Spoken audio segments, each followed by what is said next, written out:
入座，我们的会议现在开始。Be seated, please.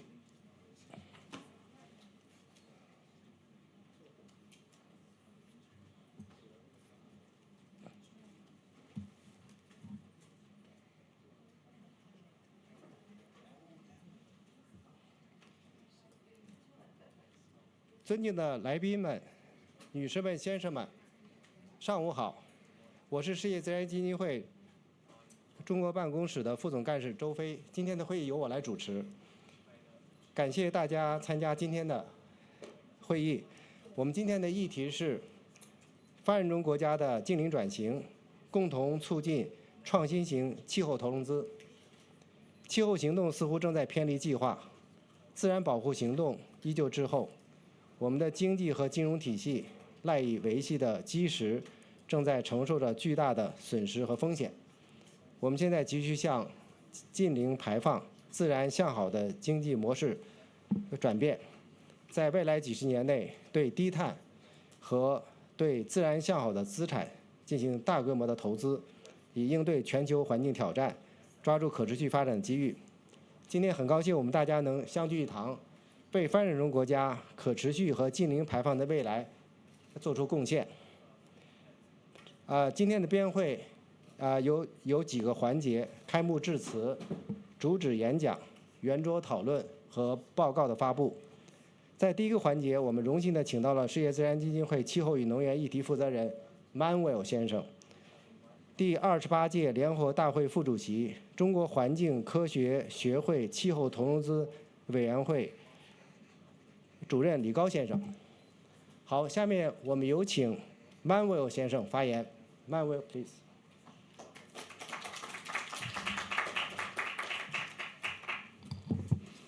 Thank you very much for this opportunity and for this important event that it is about net zero, transitions, developing world, and innovative climate solutions, climate financial solutions.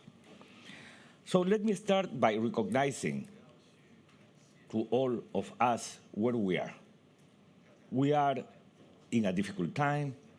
We are close to the half of the decisive decade. We know that we are not on track, that we have to strengthen our public and private efforts to achieve our objective by 2030 and even more by 2050, in which we are expecting to get into a net zero time. And to do that, for sure, we do need to have the political signal of this COP.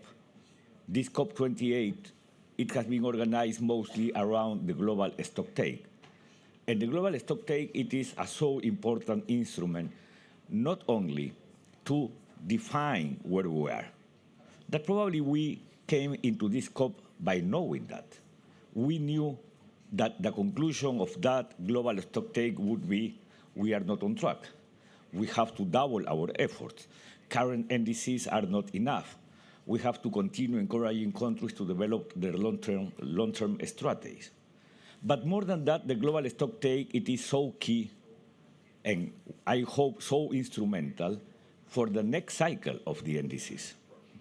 Because we know that if we get a weak GST outcome, the next cycle of the NDCs would be as well weak. So it is important to have the global stocktake as a political signal to the process, because here we will talk about innovative climate finance and climate investment. And to promote that, we do need to have that political signal. Because let me make and share with you some reflections. This process used to be a strong political one. When we were discussing Paris, the discussion, it was more a political one. And we got it, and fortunately, we defined a good segue to the further actions after Paris. And I am used to saying the Paris Agreement, it is as a big bang. So it created a new expanding universe with different fronts. The political one, probably that it is not taking the speed that we are expecting must take. It has created a social expanding universe in which we are talking about more people more aware and more people suffering more because of climate change consequences and more demanding.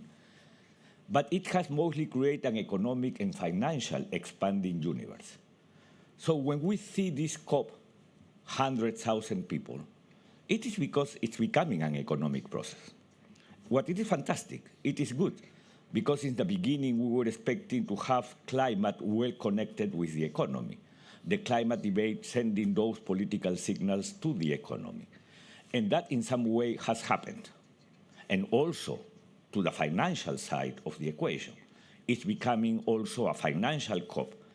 And probably by mistake, we are always thinking that when it is about climate finance, it is about $100 billion. No, that is not. That is a political signal, a small political signal to the process. It is peanuts, first. We have taken too much time to fulfill it. And we know that just the energy transition will cost $3.5 trillion a year. So it's peanuts, 100 billion. So when we think about climate finance, it is more than just that. And that is about this event. But if we think about this expanding universe of the economy and expanding universe of finance, also we know that we are expanding that universe with lack of clarity. And for me, that is so important. The COPs are not yet bringing to us clarity. And that is why in Glasgow, Alok Sharma, Antonio Guterres brought this idea of the credibility gap. So what it is about, that credibility gap? It is that we haven't fulfilled and finished a good systemic net zero. We do need to create a good system for the net zero in the public side and in the private side. Because without a clear system that could give more content on what does it mean, net zero, how much nation could play a role in the net zero, who is in charge of defining standards in the private side, who must validate, who to track progress, and all of that system, if we are not able to fulfill and to complete all those pending tasks, we will continue moving this process in a basis of uncertainty. So when we think about innovative climate finance and investment, I am thinking on, for example, what currently Europe is doing, using regulators to define clear incentive to move the market, defining the taxonomy as a way to give the signal to the investor on what it is, what we think must be the investment for the future, defining ways of giving more content and concept to the climate claims, to avoid to have misleading climate claims talking about carbon neutrality, carbon zero, and all of that. Providing data, providing, on the other hand, mechanism to register those kind of investment and those kind of claim. And I think that is the way to do things, because we have to move this system from voluntary basis into a more regulated one. I am all the time wondering how to do that without moving this process into protectionism, because also that is key. By now we have EU defining regulations, we have the UK defining disclosure rules, we have the US with the Inflation Reduction Act, and all of that have created an uneven surface. And I am wondering how to deal with that. How can we move this process into kind of a global regulation? Is that possible? Probably it is not. We don't have the mechanism, we don't have the entity that could be in charge of defining those regulation rules for the whole planet, for the whole set of countries. And that is something that we have to address. Yesterday, I had a good conversation with somebody from the EU talking about CBAM, the Carbon Border Adjustment Mechanism. Is that correct? Is that the way to incentivize carbon pricing? Or that is creating kind of discrimination and creating kind of difficulties and obstacles for the developing South? So there are a lot of difficulties. but we have to think on innovative mechanisms. But also there are some other mechanisms. Today we will have my good friend Sean Kidney, that I am used to calling him Mr. Bond, to talk about green bonds. We are together part of what it is called the Evaluation Council for the Green Sovereign French Bonds that created some years ago, probably 4 years ago, this Evaluation Council to make a random evaluation of some of those investments and to confirm how much are fulfilling with climate, biodiversity, or pollution, against pollution objective. And it is working very well because it is sending a good signal to the market that those investments, that those bonds are really green bonds. So those are the ways in which we have to think when we talk about climate investment, because it is in climate finance, because it is not just about a mechanism to promote that investment. It is how can we connect dots? How can we create credibility? How can we track progress? How can we secure that those investments are focusing on achieving the climate and by now the nature objective? Because China, that has been so instrumental to get the global biodiversity framework, are looking even for that, to connect climate and by now to bring nature into the equation. So those are the kind of things that we will discuss today. How much we can promote innovative mechanisms that can bring clarity. Because if something could summarize what I am saying, it is how can we send clear signals to the market that can unlock the resources and that can support the developing world to be part of this equation. That it is about, and I hope that by today we could have a good session that could address all those challenges. Thank you very much.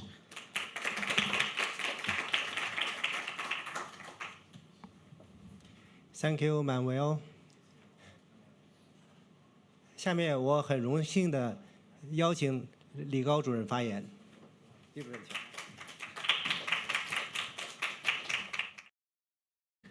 感谢邀请，各位嘉宾，大家早上好，很高兴参加今天的会议。我想今天的会议的主题呀，也非常的重要，这个为发展中国家公正的绿色低碳转型提供更广泛、更有力、更有效的气候投资的支持。我想这是应对全球气候变化进程当中一个非常重要的课题。那么大家参加 COP28 也可以感受得到，在这个会场上，对于资金的问题、对于公正转型的问题的高度的关注。我想做好这些事情呢，可能有几个方面的工作要做。一个方面呢，就是对于发展中国家来讲，我们要积极的探索；另一个方面呢，发达国家要大力的支持；第三个方面呢，我们在全球要营造这个良好的这个国际合作的环境和氛围。那么在气候投资方面呢，中国也做了这个很多的实践，对吧？这个我想有几个方面。第一个呢，就是设立这个强有力的国家应对气候变化的目标，来为全社会包括产业发展引导方向。第二个呢，要出台这个支持性、鼓励性的这种政策，另外呢，出台这种有针对性的，对吧？这个政策的支持工具，来帮助这个气候优化型项目的实施。那么同时呢，我们要帮助我们的金融机构更好的来识别当下和未来这个它的商业投资行为的风险，同时呢，也帮助它来更好的识别相关的机遇。这里面也包括我们的这种信息披露啊，包括气候优化型项目的一些标准的设定。另外一个呢，就是怎么更好的来利用我们碳价的信号，这个在中国，这个碳市场是这个我们碳定价的主要的政策工具。那么这样的一种碳价会为我们整个的社会、企业、金融机构来做好这个相关的工作提供一个很好的价格这个信号的这种引导。同时呢，这个落实我们碳达峰、碳中和的目标是一个长期的任务。相关的产业政策、社会政策更好的来帮助受到影响的行业，更好的来帮助受到影响的这个从业者，那么也是我们一个非常重要的一些政策，要深入的研究来持续的推进。另外一个呢，就是实现发展中国家的绿色低碳的公正转型，光靠发展中国家是远远不够的，发达国家要做很多事情，是吧？我想有这么几个方面，对于发达国家来讲，首先要进一步的加大对发展中国家这个公共资金支持的力度。这刚才部长先生讲到1000亿，1000亿远远不够，是吧？从公共资金的角度来，还要加大力度。另外一个呢，就是发达国家还要支持国际金融机构和商业性的金融机构，来更多的支持发展中国家的气候友好型的项目。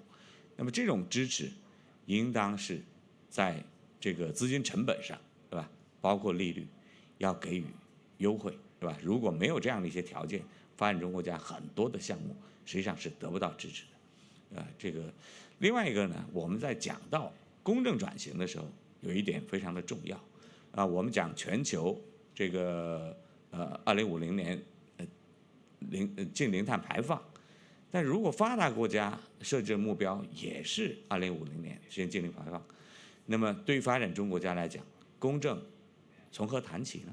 所以发达国家还要进一步的加大减排力度。另外一个呢，就是这要营造我们合作应对气候变化的氛围和条件，像这种脱钩、锻炼、去风险或者单边的这种措施实际上会损害这个国际合作应对气候变化的努力，损害发展中国家利用这个低碳的产业和技术。这个最后呢，我想我们的这个大学研究机构，包括 WWF 在内的这样一些NGO， 实际上有很多的工作可以做，可以作为这个发展中国家、发达国家的桥梁，可以帮助发展中国家在这个人力人力资本的发展，对吧？更好的理解碳达峰、碳中和一些相关的一些政策方面，做很多培训学术交流的工作我想我今天就讲这些，谢谢大家。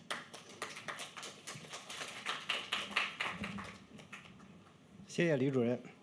下面我们进入主旨演讲环节。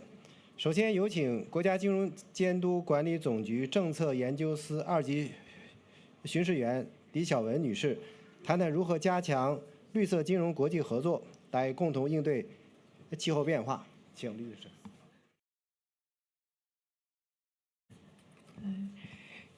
女士们、先生们，大家好。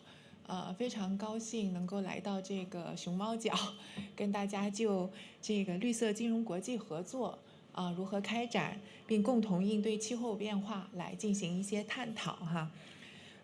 因为这个应对气候变化呢，我们也知道是一项需要长期推进的艰巨任务，离不开金融的大力支持。其实多年以来，已经有很多年，国际社会都在积极地引导金融支持绿色低碳的发展。那么在绿色金融领域呢，其实也取得了一些丰硕的成果哈。但是我们看到，就是在这一次 COP28 的这样一个盘点过程当中呢，对于资金如何支持这个资金如何支持应对气候变化、绿色发展呢？其实还提出了有很多需要挖掘的这样一个潜力哈。那么要想这个充分发挥和挖掘绿色金融对于应对气候变化的这样一个支持和相应的要求呢，我们想呢还是必须加大这个国际间的这样一个合作，确保呢金融助力绿色低碳发展的这样一个能量呢能够得到最大的释放哈。那么首先呢是要提高应对气候变化的执行力气候变化呢已得到了全球高度的这样一个重视，但是呢各国在气候方面的利益诉求我们知道是有差异的，应对气候变化的行动依然呢还是有所差距哈，各国，所以呢需要动员的资金也难以支撑实现全球气候目标。所以我们各国的金融机构要主动适应这种趋势的变化，积极对接国际前沿动态，为我们的客户、为我们的相关的这种项目提供多样化的金融服务。那现在呢，就是中国的金融机构呢，其实一直在积极的对接国际最先进的一些最佳实践和最佳标准。很多的金融机构呢，都已经签署了联合国的很多的公约哈，包括像负责任银行投资原则等等，按照这种最佳实践呢，来开展绿色低碳相关的金融支持活动。第二呢，就是要深化政府合作和政策协调。我们是建议各国就绿色金融的政策体系、气候风险管理等内容呢，要加强政策的协同和联动，共同呢制定应对气候变化的一些金融政策，推动更多的资金来支持气候领域。目前我们知道，中国其实在很早就已经建立起了包括绿色信贷、绿色债券、绿色保险等等在内的，其实是比较完备的一个绿色金融政策体系。我们的绿色金融的发展无论是从政策框架来看，还是我们金融的产品和服务，那么其实在国际上还是保持了领先的这样一个地位的哈。中国的金融管理部门呢，也参与建立了很多的国际交流的合作机制。我们国家金融监督管理总局呢，一直是作为新兴国家市场SBN 这样一个可持续银行网络的这样一个牵头人哈，在里边呢开展积极的政策对话、信息互动和技术合作等等相关的这样一些工作，那么助力我们绿色金融呢能够行稳致远哈。第三呢，我想就是还是要加强气候信息披露，因为真实可靠的信息披露呢，是企业可持续发展中外机构进行评级以及投资者进行可持续投资的一个重要的依据。目前呢，国际可持续准则理事会，也就是 ISSB 呢，已经发布了2项这样的披露准则哈，可持续披露的准则，特别是在第2项准则里边呢，规定了气候相关披露的这样一个要求，为各国开展气候信息披露呢提供了基准的框架。实际上ISSB 的这样一个准则呢，对金融机构和企业的信息披露工作其实是提出了一个很高的要求的。我们可以看到哈，它的框架里边，它的很多要求是很高的。那么其实对我们带来了很大的一个挑战。但是呢，我们也知道这样的一个准则其实是完全有助于弥合国际上披露标准过多。这样一个侧重点不同、可比性的可比性又不太高的这样一些问题哈。我们知道，关于气候信息披露的准则，现在多达10几项国际标准哈，而且呢，大家有的是从利益相关方的角度来出发，有的呢又是从投资的角度去出发来定这些评价的标准，所以可比性呢也有问题，所以。在ISSB 的这样一个准则下边呢，各国呢可以以这个为准则，制定适合各自国情的信息披露准则的时候呢，其实是有利于加强沟通和互鉴，研究制定一套既适合本国国情又能够国际可比的这样一个信息披露准则哈，它为我们提供了这样一个基础，实际上是 ISSB 的这样一个准则。第4呢，就是要强化应对气候变化的能力建设。实际上气候变化呢，其实它是一个技术壁垒还是比较高的这样一个领域，在碳核算还有气候风险压力测试、气候模型搭建这个方面都提出了很高的这样一个专业性的要求，所以各国呢都要持续加强人才的培养和能力建设。应对气候变化的相关产业呢具有广阔的发展前景，所以我们各个国家都应该共同抓住发展机遇，开展人才、技术等方面的交流合作，加强专业培训，培育出一批能够有这个有效识别管理气候风险的这样一个符合的人才哈。女士们、先生们，气候变化是全人类共同面对的一个挑战，需要我们各国协同发力。我们中国呢，在20大这样一个全国性的代表大会上呢，其实对我们的双碳工作是做出了一个新的全面的部署。那么在我们近期召开的中国的最高层次的这样一个中央金融工作会议上呢，又提出了要做好5篇大文章这样一个要求。这个5篇大文章里呢，第2条就是绿色，第2篇大文章呢就是绿色金融。所以我们相信，在这样一个这个大的要求之下呢，中国呢会以这个高质量发展来促进经济社会全面绿色转型。那么我们呢也愿意与这个世界各方同舟共济，携手并肩，共同面对气候风险挑战，积极参与全球的气候治理，促进人与自然的和谐共生，为这个应对气候变化呢做出我们的贡献。好，谢谢大家。好，谢谢小文司长的发言。接下来我们有请伦敦大学学院巴特利特可持续建筑学院院长 Priti Parikh 女士，从学术的角度谈谈如何为发展中国家低碳项目进行金融创新，提升气候资金的使用效率。Please. Thank you, and good morning. A pleasure to be here. I'm going to have to say next slide quite regularly, so apologies for that. So lovely to meet you all. I'm Professor Priti Parikh, and I'm the director of Bartlett School of Sustainable Construction. Next slide, please. So Bartlett School of Sustainable Construction is world leading in everything under the theme of sustainable construction, and that also includes climate change, digital technologies, delivery of mega projects, infrastructure. Next slide, please. But today I'm going to quickly dive into research we're doing in emerging economies on renewable energy. And this is the reason why. The map here really presents the problem statement of how millions of people in sub-Saharan Africa do not have access to basic energy services. And this is something we have to fix if we want to address a just transition. Next slide, please. And if we look at energy generation, what is shocking that the energy generation in sub-Saharan Africa, which has 1 billion people, is similar to Spain with a population of 47 million. And why this is worrying is that with population doubling in sub-Saharan Africa, if we do not meet the existing gap, we're going to have a further gap in energy demand. So we need action right now. And it is clear that conventional grid solutions are not addressing this gap. They have failed. And there are multiple reasons why they have failed, ranging from investment, reliability, complexity, and difficult to reach the last mile. And therefore, we need to look at off-grid solutions.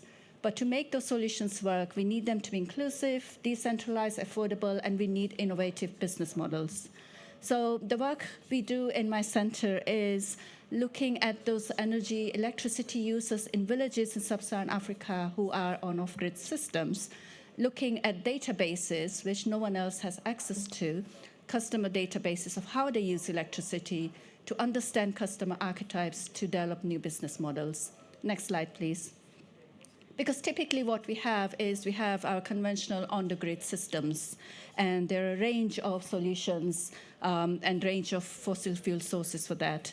But then we have the off-grid kind of systems, and most of those systems are standalone. And actually with off-grid, we have a kind of opportunity to really grow into leapfrog communities who currently do not have electricity to those green technical solutions. And if we make them decentralized standalone systems, it offers a huge amount of flexibility. Next slide, please. And what is interesting is if we think about the actual real cost of grid solutions, they're far more expensive than some of the off-grid solutions. But the challenge is that with grid systems, our traditional systems, they are heavily subsidized. So we have a huge amount of subsidies. So if you think about the money that the customer is paying, actually it is affordable for them. But if you think about solar home systems, for example, as a technology in villages for low-income households, they do not receive the subsidy, so they have to pay a large proportion of their income to access electricity. And actually, the system here, which I'm talking about, is a very basic system just to power their lighting and mobile phone. So even for a basic system, they have to pay a lot because there's a lack of subsidy. And I think that's where we need green finance. That's where we need the innovation of how can we offer subsidies either through public-private partnership or through a range of partnerships. Next slide, please. And the industry partner I've worked with, what they found interesting is when they started work in Sub-Saharan Africa, they actually could not get kind of finance, they could not get insurance. So they've actually had to set up their own financial chains and financial product offering to align with the service offering. So now they are setting themselves up to be the next generation utility where they offer a package of services and a package of financial services, because basically no one is willing to offer credit to some of the communities that they engage with. Next slide, please. So this is basically what the system looks like. So I'm actually still talking about a very basic system. The amount of electricity the people use here is similar to us switching on a light bulb for 8 hours a day. And even for that tiny amount of electricity, the market is so difficult for private sector players. And what we did, therefore, is we looked at data from 300,000 customers to understand payment patterns and how organizations and private sector can tailor their business models to manage risk. Next slide, please. And what we found, and this is in Kenya, is that when the company used what we call a pay-as-you-go model, where people can pay on their mobile phones as they go when they had money to use electricity, people who paid on a weekly basis were the best customers. They did not default. Now, why does default matter here? Because if you default, the system switches off and you do not have electricity. And then you go back to polluting fuels. And that goes against the vein of kind of transitioning communities to clean fuels. And what we found was people who paid monthly were the ones who struggled with payments, were the households who found it really, really difficult. Next slide, please. And when we started looking at the people behind the models, we found that actually it was people under the age of 45 who were regular payers of the system, who paid weekly, who understood the payment pattern, who understood the system, who got it, and they stayed on top of it. But the older demographic above the age of 45 could not keep up with this. And once again, this shows that the technological barriers need to be kind of addressed, need to be removed so people can engage with smart technologies around payment. Next slide, please. So to conclude, off-grid solutions do have the potential to support just energy transition with innovative business models. But those solutions do need subsidies, and I think that's where green finance does need to be targeted. Public-private partnerships are essential. And pay-as-you-go models, I think, do provide the solution because they provide that flexibility to families who are constantly subjected to stresses and shocks as a result of climate change. And they also work very well for price-sensitive environments. And to conclude, I think industry-academia partnership is key to develop new demand-driven consumer archetypes so that the private sector can deliver on business models which are tailored to those needs. Thank you.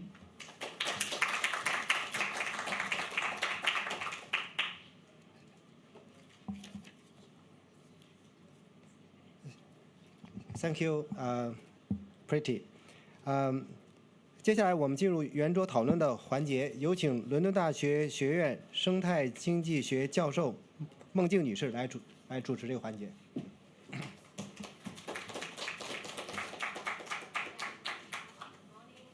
It's a great honor to be here, and also great to have the opportunity to discuss climate finance in developing countries with our 4 distinguished experts from different sectors and different regions. Let's welcome the 4 experts. The first one is 首先我们欢迎第一位嘉宾陈志祥先生，他是中国碳排放注册登记结算有限公司的董事长。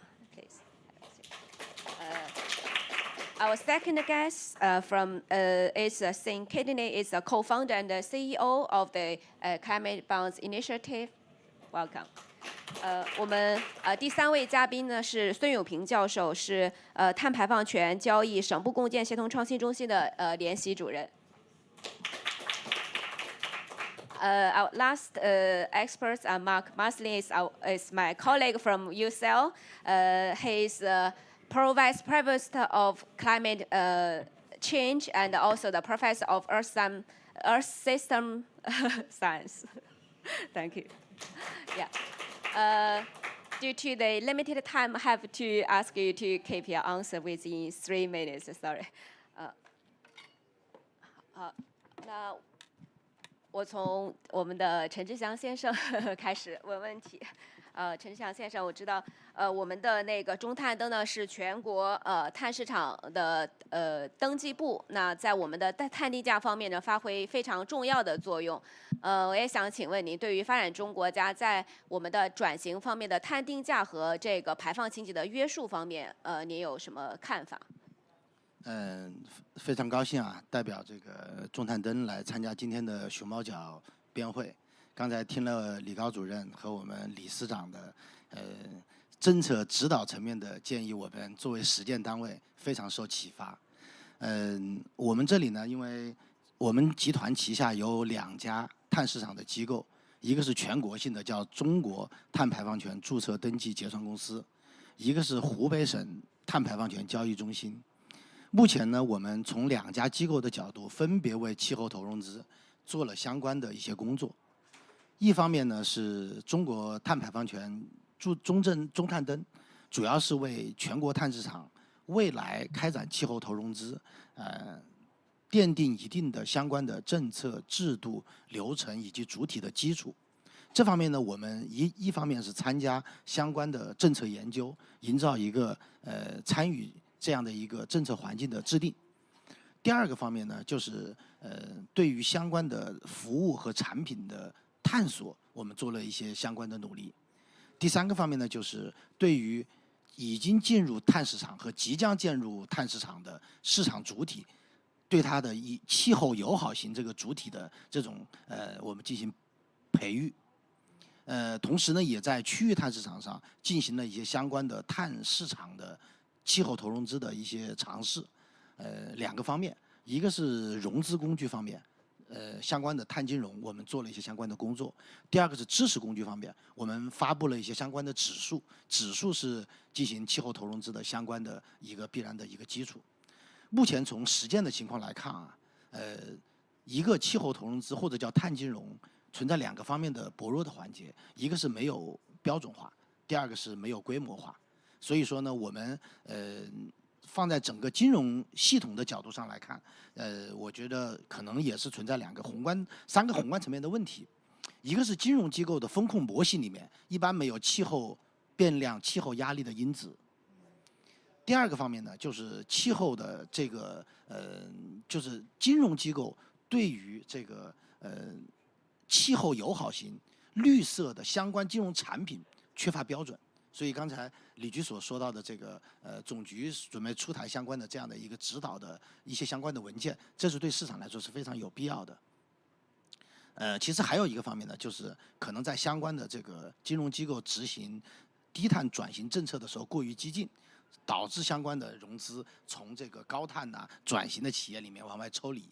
所以我也借这样一个机会呢，跟我们监管主管部门的领导表态，因为中碳登呢是全国碳市场的数据的底层数据库，无论是未来做气候的压力测试，还是完善金融机构的气候风险模型，我觉得我们在里面呢应该会起到一个基础性的平台性的功能。我们希望能够在这方面为我们整个碳市场的平稳、健康运行以及气候投融资的持续健康规范推进做出我们应有的贡献。谢谢。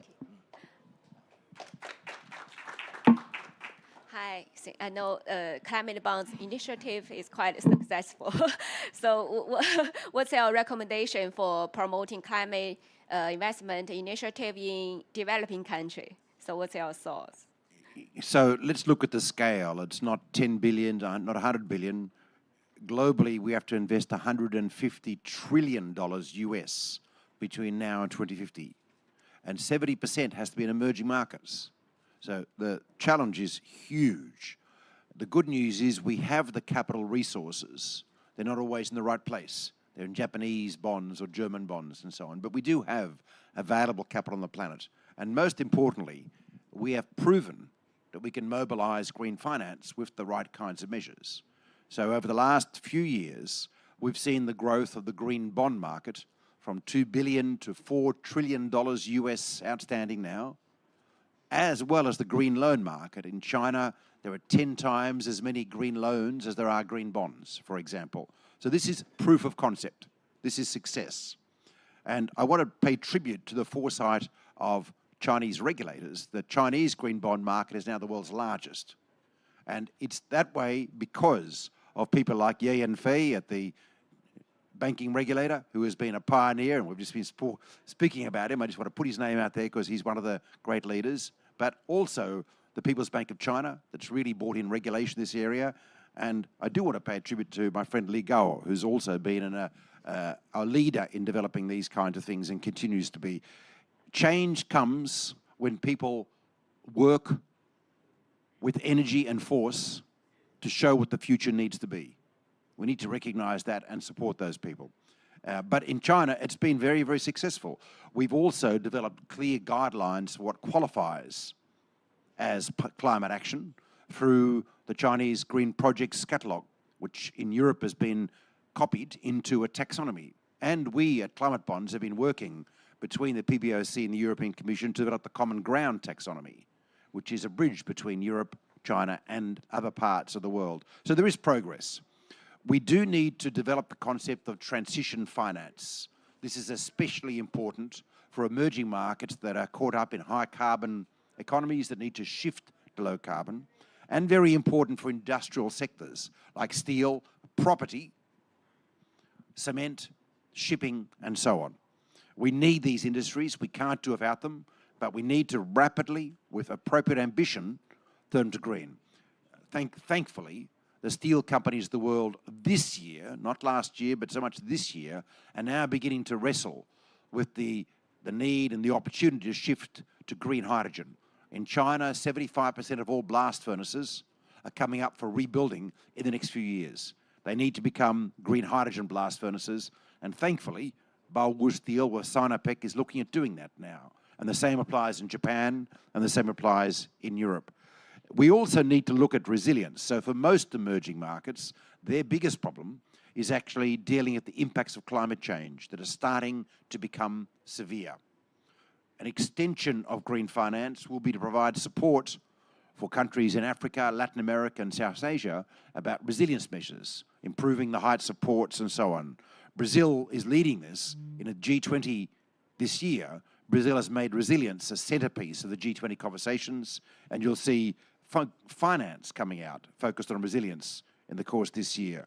We have some big challenges in coal, especially in China, in coal provinces and coal plants, because we need a smooth transition. We cannot afford to have a difficult transition. We need to make sure those people have jobs. That's one of the great difficulties at the moment, but we need to move on it because our transition is pressing on us. The net zero target in China and then the dramatic emission reduction targets in Japan, Europe, India, and other places are very difficult to achieve unless we transition the coal sector very fast. But I also want to say, unless we transition the property sector very fast. Just to our previous speaker, 38% of the emissions reductions we have to achieve globally between now and 2030 come from the built environment. Some of that is existing built environment, but some of that are the new cities we are building across the world on a constant basis. Cities of 20 million. They are being built at the moment inefficiently. They need to be built efficiently from an energy and emissions perspective. I'm actually hoping that in that area, a collaboration between Europe and China can make a big difference to help emerging markets find the right technology, the right solution to also get their energy bills down in the future. So I want to just pay tribute. The built environment is incredibly important. We only solve this problem with close and careful collaboration between our countries, between our industries, finance, corporates, and government, and with the help of academia. If we don't increase that conversation, increase that collaboration, we will trip, we will fail. It will not be a smooth transition. If we can make that collaboration work, and I say this especially on the point of view of countries, that is with the UK, Europe, the US for that matter, China, India, Japan, what's happening, we have a chance. And that's what's so important to remember, and what's so good about today's multinational discussion. Thank you. 那孙教授你好，我知道您参与了中国非常多的碳市场相关的工作。刚才我们的陈总呢也提到了我们的那个压力测试。那我想请问您对我们的压力测试情景下的一些假设或者一些政策有什么看法？好嘞，非常感谢门基啊。我想呢，这个气候风险呢，对于我们整个的社会来讲是个巨大的挑战啊。在这个情境室内，我想有这么几个点吧。第一个，比如说我们在这个考虑风险的时候，应该是要考虑很多并发的风险，我觉得这个是非常重要的啊。比如说我举个例子来讲啊，像武汉市呢，它是我们叫这个内涝是最重要的，但是呢，这个极端情况是外洪内涝。就我们武汉市的这个内涝的一个前提是说，把水要排到长江里边去。如果长江刚好有发大水的话，那这样并发的话，这个就非常危险啊。所以呢，我有时候觉得需要把这个很多风险不能单纯的只考虑极端气候一种风险啊，需要把很多种风险放在一起来考虑。比如说三期电网知道新能源它的比例是比较高的啊，突然有一天呢，比如说风速下降了，它雾霾很重。然后呢，它的这个光伏的这个能力也就下降了，所以呢，风也不行，然后的这个光伏也不行，然后对它的这个电网的调分能力就形成巨大挑战啊，所以他发布了一个公告，说有一次啊，我们就失去了调分能力，我们就大概在未来1小时不调分了。其实对企业来讲可能是很大的挑战，我觉得这点是非常重要的啊。第二点，我觉得很重要的地方就是我们这个人口实际上聚集在一些比较集中的地方啊，所以我们在压力测试的时候一定要考虑。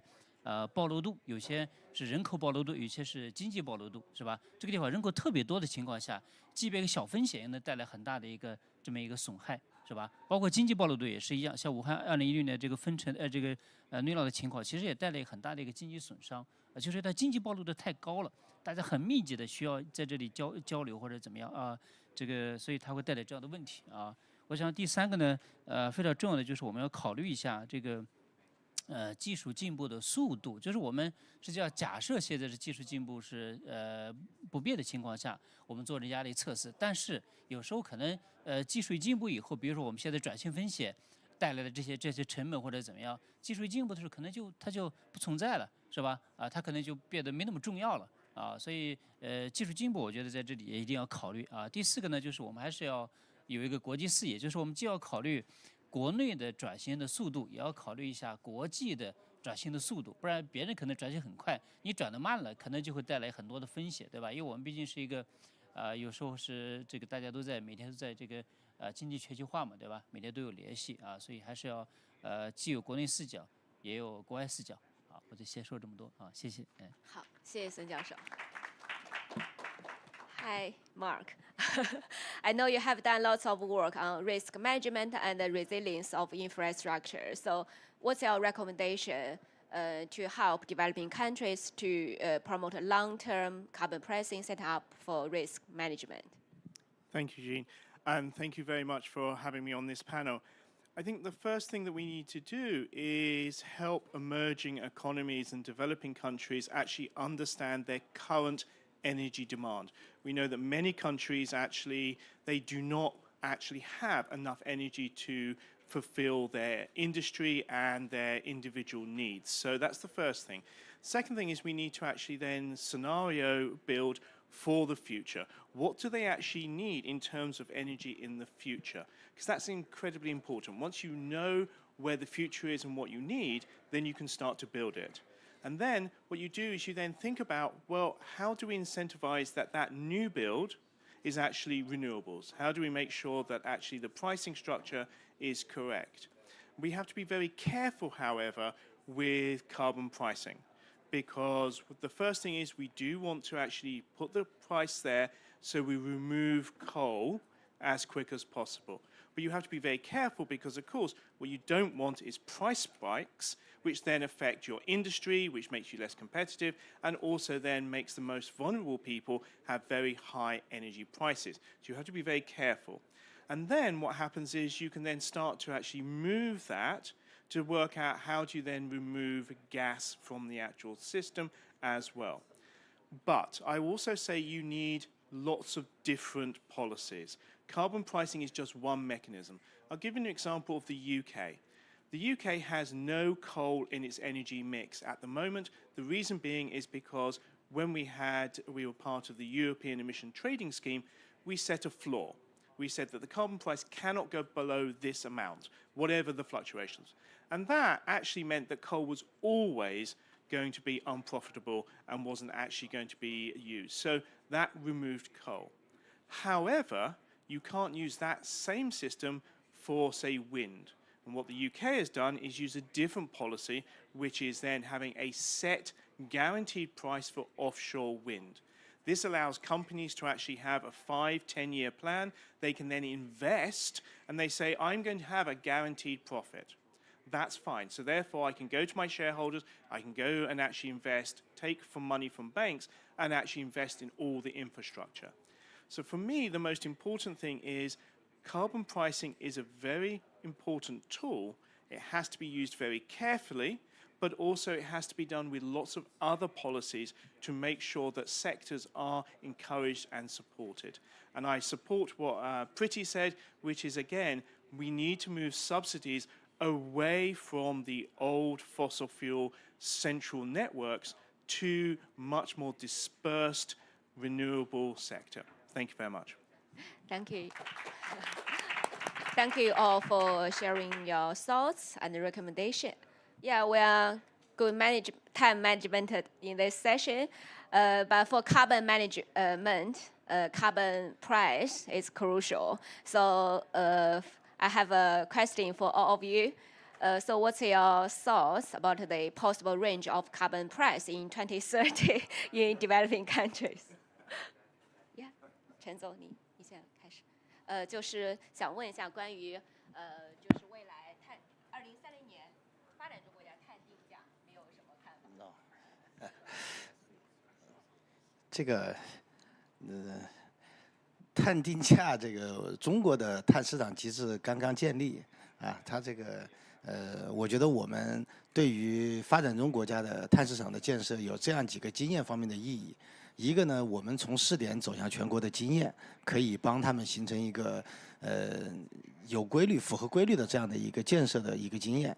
第二个呢，我觉得我们的相关的中国的碳市场建设的相关的经验，可以向“一带一路”或者向全世界的发展中国家相关的碳市场，我们一方面进行输出，一方面进行合作。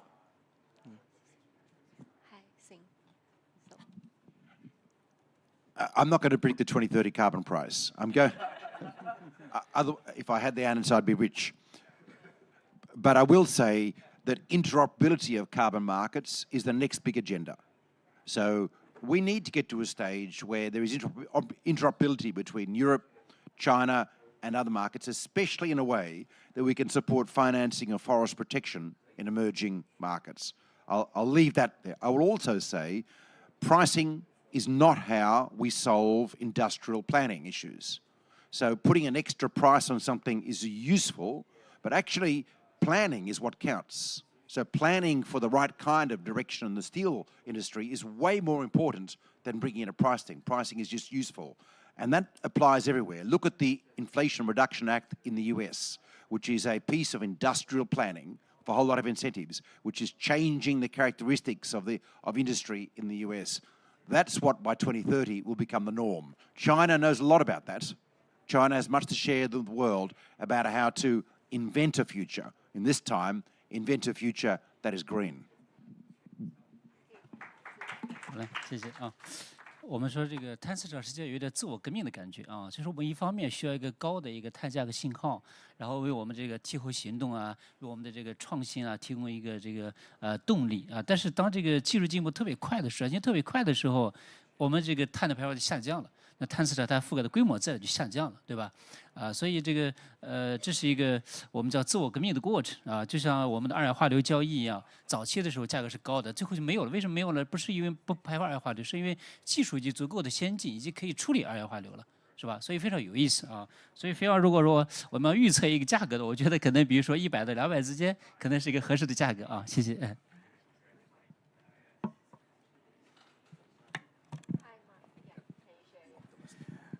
So for me, I think it is setting the right price. And I'm not going to guess it because I think that internal energy markets in each country have to be regulated by that country because, again, infrastructure costs, employment costs, all of those are different between countries. So I don't think when you're trying to regulate an internal energy market, you set the price that is right for your own country. But I'm going to come back to one of the key things that I think all the speakers have said. The key thing here is regulation, regulation, regulation. And the interesting thing is that many governments don't understand business. And this is something I find upsetting. I've worked in business for many years. Business does not care about the regulation. What they care is that you fix the regulation. It can be as strict as you like, but don't change it. Don't fiddle with it every 2 years just because you want to get into power, you want to get elected. Just fix it. Because guess what? Then I can invest. I can invest, I've got a 5-10-year plan, and I know what the regulations are, and therefore I can make it happen. And I think that is where we need to educate policymakers about how business actually works, because business is going to be the engine of this transition. Okay, governments are going to be the inspiration, academics are going to be the wisdom, hopefully, and then of course we have industry, which is going to be driving the whole engine of this green transition. Thank you. Thank you all. It's lots of takeaway message, and it's quite informative and inspiring. Yeah, thank you.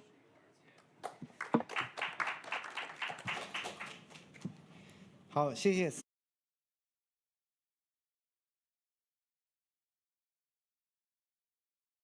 自然基金会与伦敦大学学院十分关注长期气候转型风险的管理问题，因此呢，我们也共同编制了一份报告《发展中国家的气候转型风险压力测试方法学框架》这样一份报告。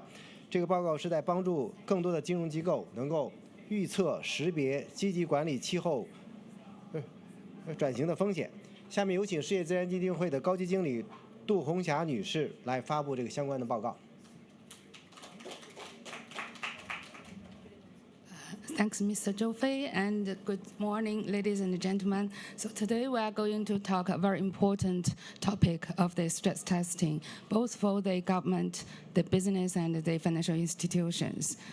Before I dive into this topic, I would like to clarify what is stress testing and how important for the regulators and financial institutions, because climate stress testing is forward-looking tool to manage the climate risks of the society and the low carbon transition, and to be a more resilient economy.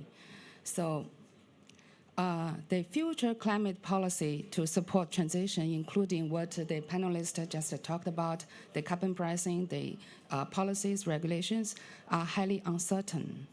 Financial institutions and the financial sector could understand climate transition risk through stress testing. So although developed countries and some developing countries have conducted pilot climate stress tests, however, understanding for the future climate policy scenarios in developing countries is limited. And the methodology in the current pilot test is not robust. Okay, so next slide, please.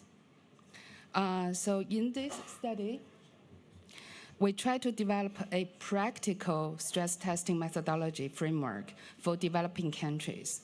We reviewed current pilot tests in many countries like UK, France, Netherlands, Hong Kong, and mainland China. We find that they use slightly different approaches, but they also have some common limitations, including, for example, lack of historical data, uncertainty in the long-term scenario expectations, and also they didn't fully integrate technology innovation and cost reduction in the exercise, while they already saw repaid cost reduction in renewable energy and energy storage in the last decades. Also, the current pilots have not fully understand and integrate the impact of climate transition risks exposure on sector and subsector. There is also one fundamental flaw that current pilot tests assume bank asset portfolio is not changing for decades, which is not realistic. Stress test is used by banks and regulators to understand the risks only for short-term and extreme scenarios on current portfolio. But we cannot assume the portfolio of banks will not change in 2030 and 2040, right? So therefore, next, please. So therefore, we propose amendment of the methodology. So first, we'll focus on how short-term, for example, now by 2030, policy change, for example, low probability but extreme scenarios until on banks' current portfolio. For the stress testing of long-term, we should call stress testing for the bank's strategy only as their portfolio could be adjusted in due courses. So secondly, we propose rely on top-down model to give banks clear instruction and indicators. This will save their time. And also integrate bottom-up logic.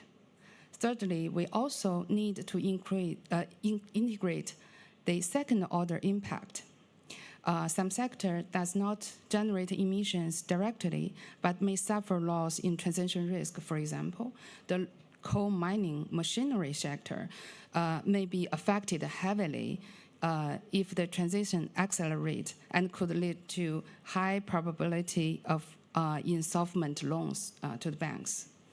And fourthly, we need to understand better on market mechanism of each sector and subsector and integrate these factors in the stress test model. For example, high carbon price could affect heavily of Chinese power sector as the liberalized power market is not fully established in the developing countries, and cost of carbon emission payment could not fully transferred to their customers.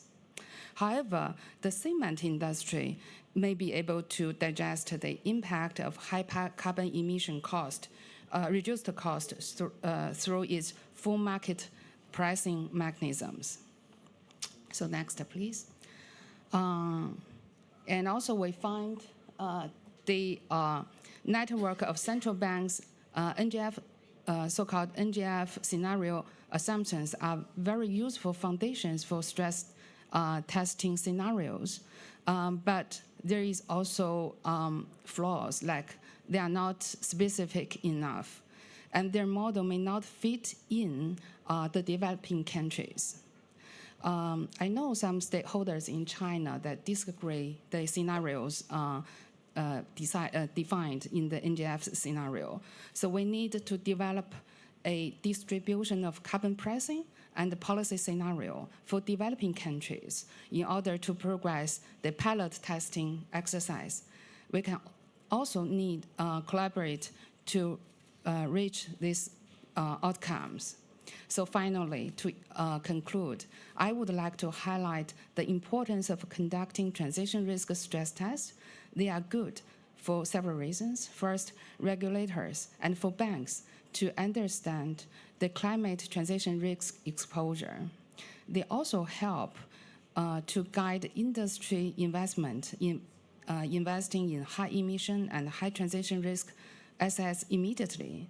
So as a result, reduce stranded assets in the future and avoid some investment of high emission projects potentially.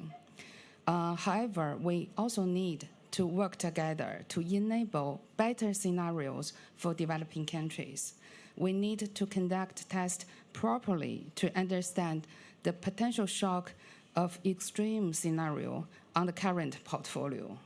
I would also like to assume a well-designed test for 2025 to 2030 in developing countries would be a really useful exercise.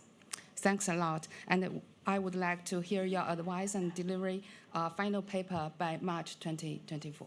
Thank you.